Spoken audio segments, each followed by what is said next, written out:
عاقله و عارفه مدیر مؤسسه تا مکتبی رقم 85 ناحیه سینای شهر دوشنبه. آن واقعه و حادثه هایی که امروزها طریق سامانه های اینترنتی و شبکه محلی بدخشان نشر می‌گردد دیده به نهایت نگران هستند. امروز با مردم سربلند بدخشان ما چی شد؟ نخود جلوی یک نفری که نسبت معارف پرور، نسبت نفری که ما را به راه درست و نیکی و نکوکاری هدایت میکند گرفته نتوانند. مردم بدخشان در ذهن من همچون یک مردم معارف پرور، داننده خوب زبانهای خارجی، مطربان و سرایندگان به همتا نشر بستند.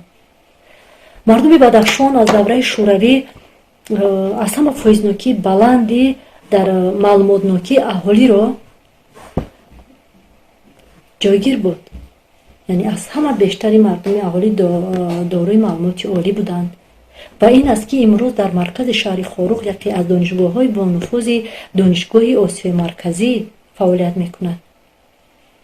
امروز مردم بدخشان یک قسم با پرووکاتورها داده شدند که آن شخصان چنین اشخاصان از خارج کشور ما را بس وسوسه انداخته آن تنجی و امانی که با قیمت جان ما به دست آورده ایم با آسانی از دست بردنی هستند. مردم بدخشان اگر در خاطر داشته باشید تاریخ گواهی آن است که دولت داری بنیادی دولت و ملت کاری سهل و آسان نیست. ما تجربه خوب داریم در پاش دادن و بنیاد کردن.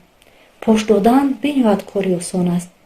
در همه دور و زمان قهرمان های ملت پیدا شدند که ملت را بنیاد کنند، آباد کنند با قیمت جان. ولی دشمنان، اجنبیان، ناخلفان با مقصدی از بین بردن چه کارهای رو به انجام رسوندند. این گذشته ما باید برای ما درس عبرت باشد. باید منفعت های ملت و وطن در جای اول ایستد. حداقل برای خود نه، برای فرزندان، نبیره هایمان، این سرزمین اجدادیمان رو ما باید حفظ کنیم. با پرووکاتورها داده نشویم. امروزها آن همان نفرانی که ما رو با وسوسه می‌آورند و در داخل نه در خارج کشور هستند، آنها فراموش کردند که به خارج سفر کردن هم در اساس سازش طرفها، سازش سران کشورها به وقوع پیوسته است. در دوره شوروی یگان نفر به اجازت، یعنی با چقدر داده حتی حقوق به دیگر کشور سفر کردن نداشتند. امروز که این نعمت تمامی از سر گشته است، این معنی آن را ندارد که ما با دور رویم و با نان و نمکدان پدری و مادری توف کنیم. مردمی سربلند بدخشان، ما مردم شهر دوشنبه افتخار میکنیم که شما همیشه در کنار ما هستید و ما نیز در کنار شما هستیم.